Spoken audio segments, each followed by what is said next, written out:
Hello students, welcome to the lecture on planning, and after this lecture we will be able to learn the following objectives. Understand planning and its process. Describe the types of plans and steps in planning. Explain the nature and setting of objectives. Describe concept and process of management by objectives MBO. Understand the nature and purpose of strategies and policies. Explain strategic planning process. Describe SWOT analysis. Describe portfolio matrix, premising and forecasting. Let's start with a brief introduction to planning. Planning means looking ahead. It is deciding in advance what is to be done. Planning includes forecasting. Planning is concerned with the determination of objectives to be achieved and course of action to be followed to achieve them. Planning is deciding in advance what is to be done. It involves the selection of objectives, policies, procedures and programs from among alternatives. Planning goes beyond the traditional idea of drawing boundaries on maps and looks at supporting the needs of different groups of people, business, leisure and transport in a variety of ways. Let us now talk about the types of plans. Plans commit individuals, departments, organizations and the resources of each to specific actions for the future. Three major types of plans can help managers achieve their organizational goals. Operational plans. The specific results expected from departments, work groups and individuals are the operational goals. These goals are precise and measurable. An operational plan is one that a manager uses to accomplish his or her job responsibilities. Supervisors, team leaders and facilitators develop operational plans to support tactical plans. Tactical plans. A tactical plan is concerned with what the lower level units within each individual must do, how they must do it and who is in charge at each level. Tactical plans are concerned with shorter time frames and narrower scopes than a strategic plans. These plans usually span 1 year or less because they are considered short-term goals. Long-term goals, on the other hand, can take several years or more to accomplish. Strategic plans. A strategic plan is an outline of steps designed with the goals of the entire organization as a whole in mind, rather than with the goals of specific divisions or departments.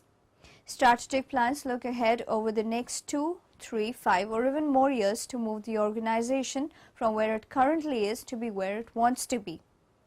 Top management strategic plan for the entire organization becomes the framework and sets dimensions for the lower level planning. Contingency plans. Contingency planning involves identifying alternative courses of action that can be implemented if and when the original plan proves inadequate because of changing circumstances. Management can then develop alternatives to the existing plan and ready them for use when and if circumstances make these alternatives appropriate. Moving on to the next topic, we shall now discuss the steps in planning and process of planning. The various steps used in the process of planning are goal setting. Plans are the means to achieve sure ends or objectives. Setting objectives is the most key part of planning. The organizational objectives should be set in key areas of operations. The objectives must be clear, specific and informative. Major objectives should be broken into departmental, sectional and individual objectives. Today I will tell you about one simple rule that will help you to achieve success. It's a very simple rule. It seems like everybody heard about it, but still 95% of people don't do this and fail in achieving their goals. So this rule is: set specific clear goals and write them down on paper. Simple, isn't it? And still a lot of people don't do this and don't achieve anything big in their life. Without defining your goals, you will never achieve great success. You will stop at just decent level in your skills or career. If you want to become professional, you need to set goals and work hard. First of all, set clear goal. Not I want to be a writer, but I have to write a book. Second, set a deadline. Not just I have to write a book, but I have to write a book till the end of the year. This won't let you to relax and forget about your goal. Third, define what you need to do every day to achieve that goal. Yes, every day. It should become a habit, your second nature. I have to write a book till the end of a year, and I will write 3 pages every day. No matter how you feel today, no matter how busy you are, you should achieve your goal every day.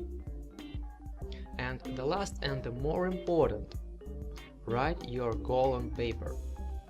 You should make a deal with yourself, a contract if you like, that you will achieve what you want. You know how to do it, you wrote down all steps, and now it's time for work. Looking at this paper every day, you remind yourself about your goals. And as I told in previous video, the more you think about something, the more it gets deeper in your mind. And I would like you to think about what you are really interested in your life. Because if you are looking for a motivation to do something, it simply means that you are not really want to do this. It's not what your heart and soul really want. If you like what you are doing, you don't look for additional motivation, you just do what you want to do. And if you do something because of money, you will seek for motivational articles, quotes, and so on. Just think about one phrase that helped me to rethink my whole life. If you are interested in final result, you're on the wrong way. If you are looking for additional motivation to do something, please think about this phrase. Don't waste your life trying to achieve fame or fortune. Life is too short to do things you don't really want to do. Set your goals to achieve something that wants your heart. Developing the planning premises. Before plans are prepared, the assumptions and conditions underlying them must be clearly defined.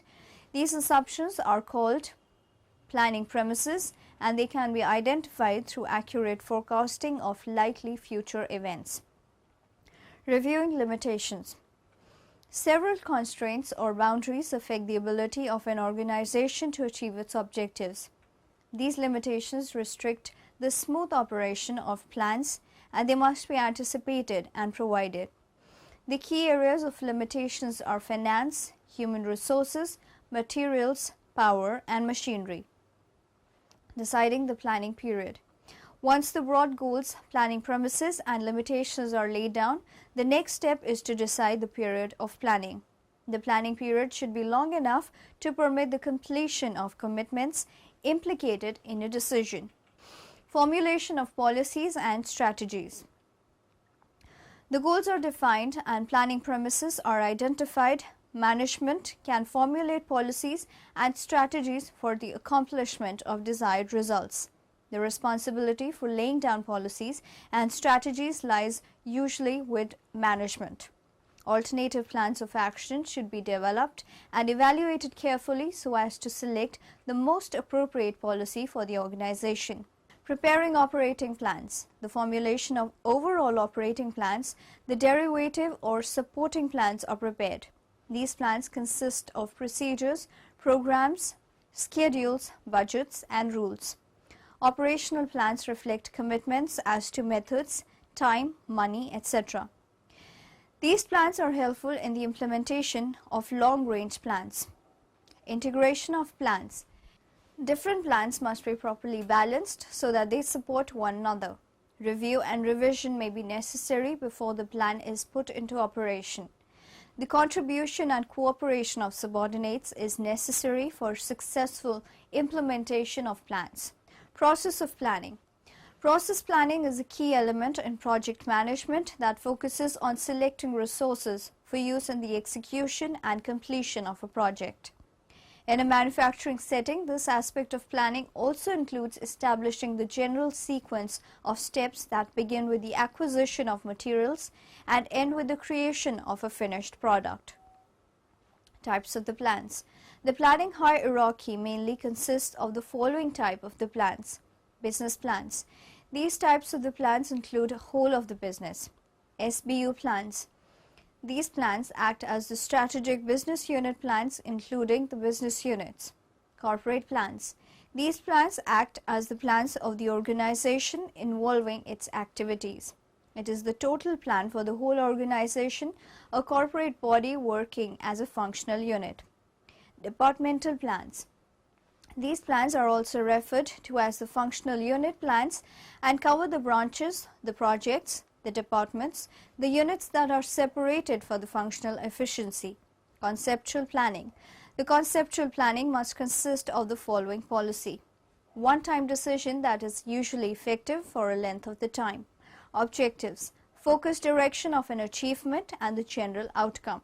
Goals.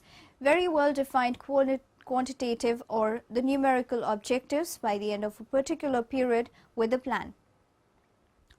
Procedures. Process rules that are carrying out the action. Rules. Fixed direction unless expressly revised. Budgets. Plans converted to the quantities and in the terms of the money, having the feature of the interpretation in the statistical and the accounting terms. Vision statement.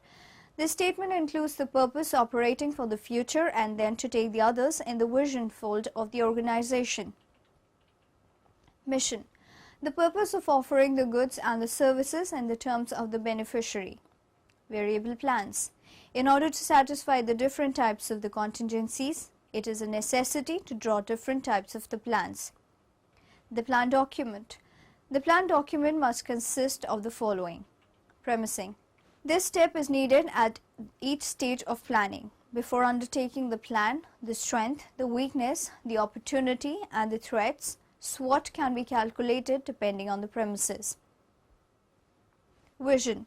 The way in which we visualize our future. Mission. What we aim to deliver to the beneficiaries. Policy. What restrictions on means we will note during the execution of the plan. Objectives. What will keep as the broad directions for the achievement. Goals. Translate the objectives into the quantitative and the financial goals which can be achieved by the operational people. Procedures. To prioritize and then draw the sequence of the action. Budget. Convert the money terms in order to establish the standards for the evaluation. The program. The projects of the diverse nature within a subject are included in the program. The program is actually a clubbing together of the things, and for getting a good feel of the word program, it can be understood as the plan document on a much wider scale and the planning document. Objectives. Objectives are goals established to guide the efforts of the company and each of its components.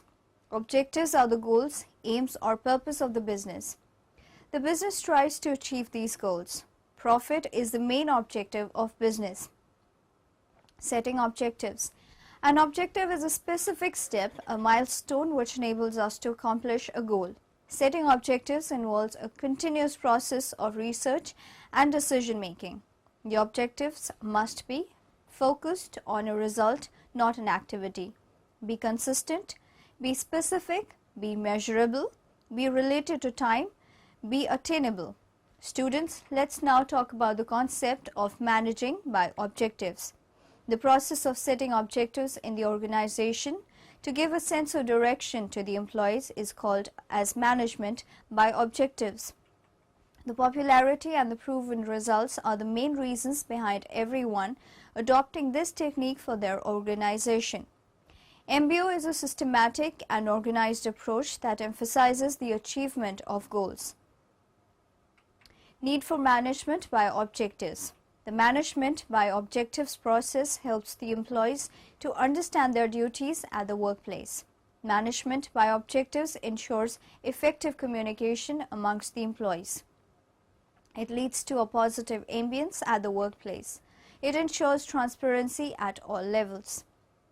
Limitations of management by objectives process. It sometimes ignores the prevailing culture and working conditions of the organization.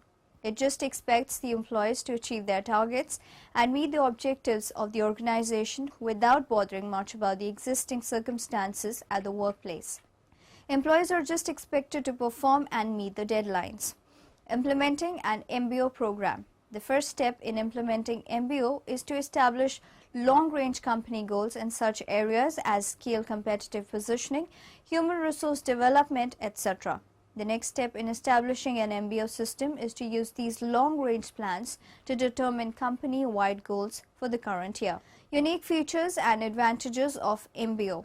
Some of the important features and advantages of MBO are clarity of goals with MBO, the concept of SMART goals, that is, goals that are specific, measurable, achievable, realistic, and time-bound.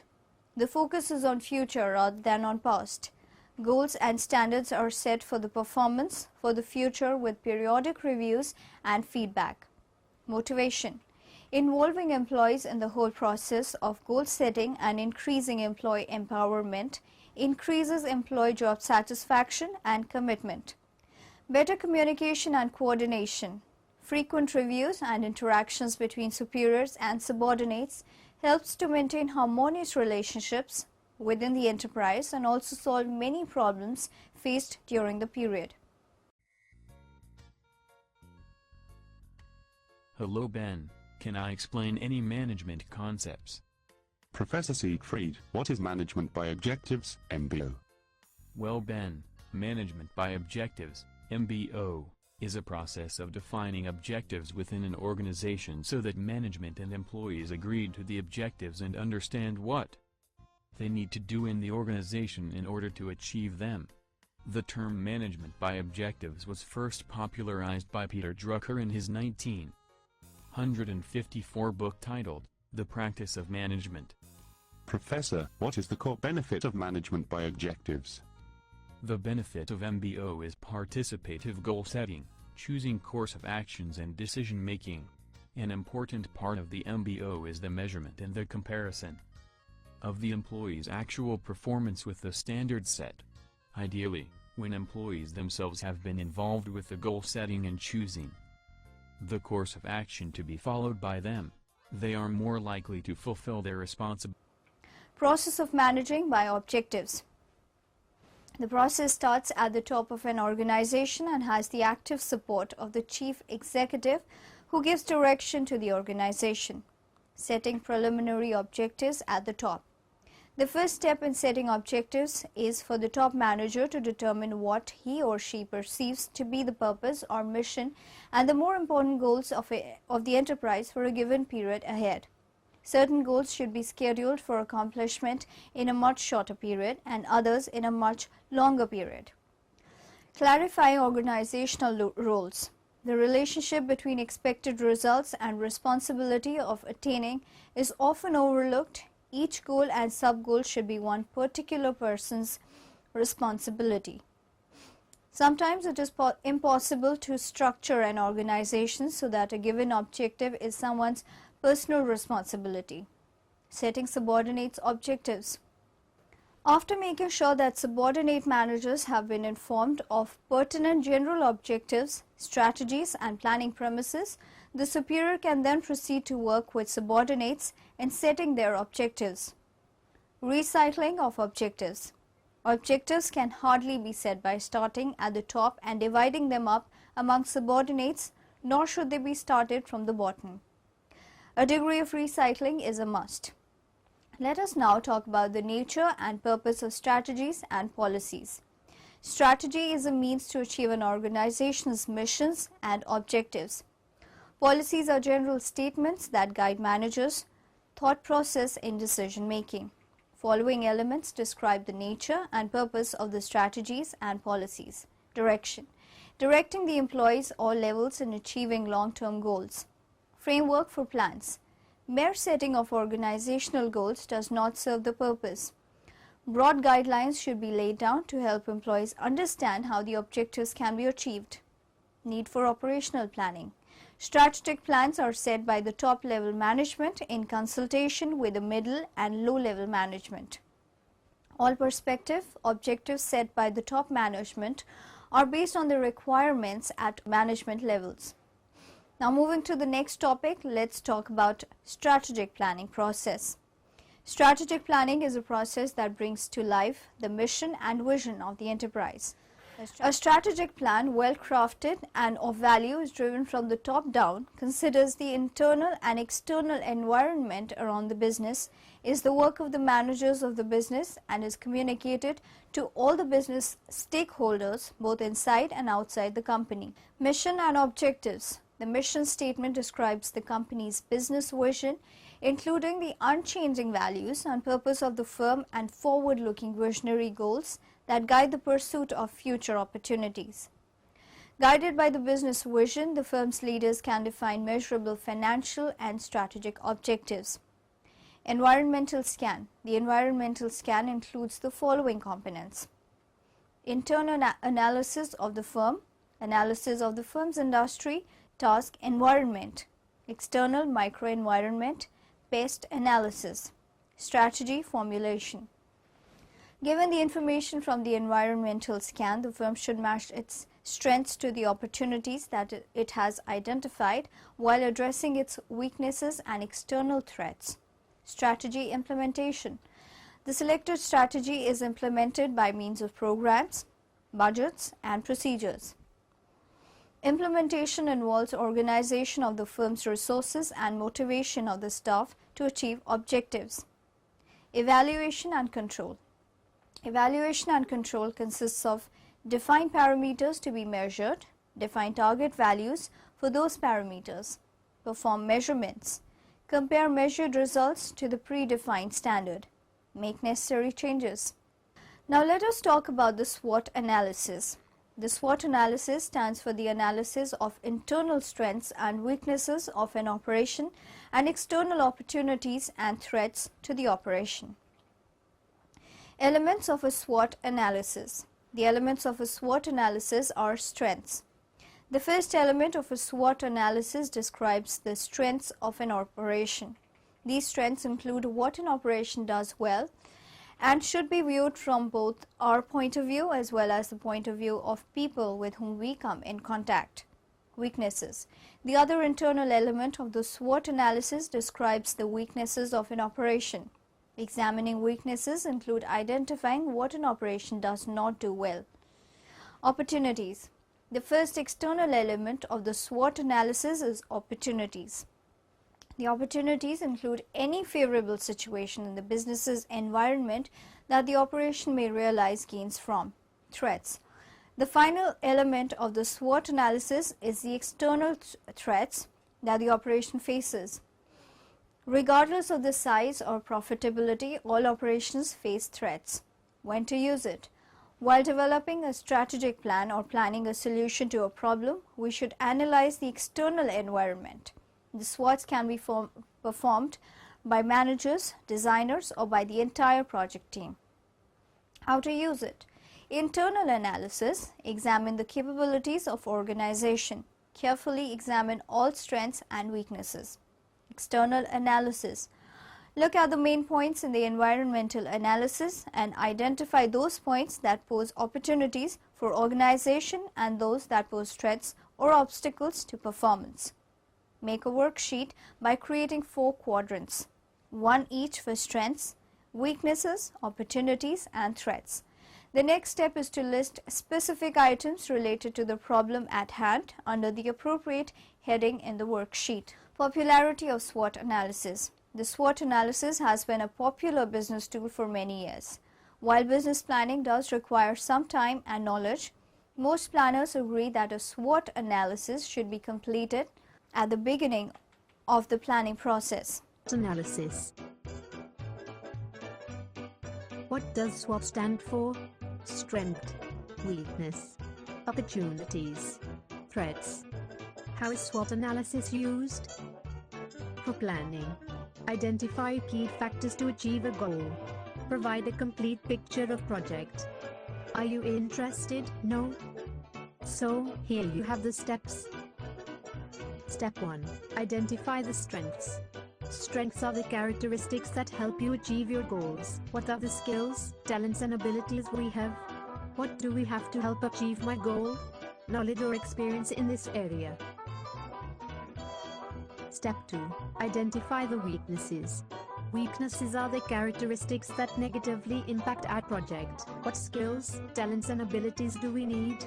What resources do we need? Do we lack any knowledge or experience? Step 3. Identify the opportunities. Opportunities are the resources that can help achieve the goal. Who can we ask for help and support? What strengths can we turn into opportunities? What skills, talents and abilities can we develop? Step 4. Identify the threats. Threats are the risks that negatively impact your goal. What obstacles are blocking our goal? What personal events could threaten the project? Who is against the project? Here you have an example. A group of students in Mozambique wants to start a business selling pagilas, beans with flour. Let's see their SWOT analysis. Strengths. Enough money to buy ingredient, of late-term savings. Cooking class at school. Motivation for the new project. Weaknesses. Have never prepared pagilas. First experience in business. Opportunities. There is a bakery in front of school. No snack stores around the school. Threats. No information about the customers. Now we shall talk about the portfolio matrix, premising and forecasting. Portfolio matrix is a customizable finance analytics reporting system that delivers professional reports with comprehensive finance metrics to small to mid-sized financial advisor teams.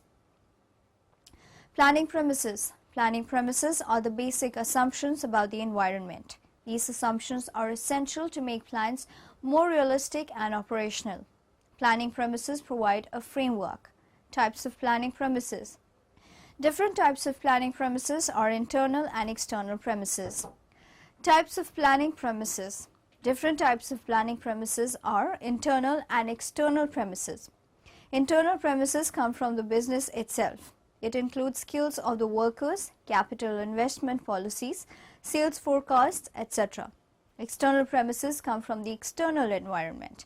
It includes economic, social, political, cultural and technological environment. Controllable, semi-controllable and uncontrollable premises. Controllable premises are those which are fully controlled by the management. They include factors like materials, machines and money. Semi-controllable premises are partly controllable. They include marketing strategy. Uncontrollable premises are those over which the management has absolutely no control. They include government policies, natural calamities, wars, etc. Tangible and intangible premises. Tangible premises can be measured in quantitative terms. They include money, time, etc. Intangible premises cannot be measured in qualitative terms. They include goodwill of the business, employees' moral, employees' attitude and public relations. Constant and variable premises. Constant premises do not change. They remain the same even if there is a change in the course of action. They include men, money and machines. Variable premises are subject to change. They change according to the course of action. They include union management relations. How to make premising effective. The premising can be made effective by adapting following suggestions. Selection of premises. In order to make premising effective, it is important to select the premises correctly. Selection of premises depends on the environmental factors. Collection of information. There are many methods of collecting information. There are simple, oral methods and even highly complex methods. Collection of information is a time and money consuming task. Premises for contingency planning. All planning premises are subject to changes, so managers should make alternative premises and they must adjust their plans accordingly. Communication of planning premises. Establishing planning premises is not enough. It is equally important to communicate it to those who are involved in the planning process. Forecasting. Forecasting is a process of predicting or estimating the future based on past and present data. Forecasting provides information about the potential future events and their consequences for the organization. Features of forecasting. Features of forecasting are forecasting in concerned with future events. It shows the probability of happening of future events. It analyzes past and present data. It uses statistical tools and techniques. It uses personal observations. Steps in forecasting. General steps involved in forecasting are analyzing and understanding the problem. The manager must first identify the real problem for which the forecast is to be made. Developing sound foundation. The management can develop a sound foundation for the future after considering available information, experience, type of business, and the rate of development. Collecting and analyzing data. Data collection is time-consuming. Only relevant data must be kept. Many statistical tools can be used to analyze the data. Estimating future events. The future events are estimated by using trend analysis. Trend analysis makes provision for some errors. Comparing results. The actual results are compared with the estimated results. If the actual results tally with the estimated results, there is nothing to worry. Follow-up action. The forecasting process can be continuously improved and refined on the basis of past experience. Areas of weaknesses can be improved for the future forecasting. Importance of forecasting. Importance of forecasting involves forecasting provides relevant and reliable information about the past and present events and the likely future events. It gives confidence to the managers for making important decisions. It is the basis for making planning premises. It keeps managers active and alert to face the challenges of future events and the changes in the environment. Limitations of forecasting. Limitations of forecasting are the collection and analysis of data about the past, present, and future involves a lot of time and money. Forecasting can only estimate the future events. Forecasting is based on certain assumptions. Forecasting requires proper judgment and skills on the part of managers. Now in the end, let us summarize what we have learned in this lecture. Planning is concerned with the determination of the objectives to be achieved and course of action to be followed to achieve them. Before any operative action takes place, it is necessary to decide what, where, when, and who shall do the things. Operational plans lead to the achievement of tactical plans, which in turn lead to attainment of strategic plans. Strategic plans look ahead of the next 2, 3, 5, or even more years to move the organization from where it currently is to where it wants to be. The planning period should be long enough to permit the completion of the commitments implicated in a decision. MBO is a systematic and organized approach that emphasizes the achievement of goals.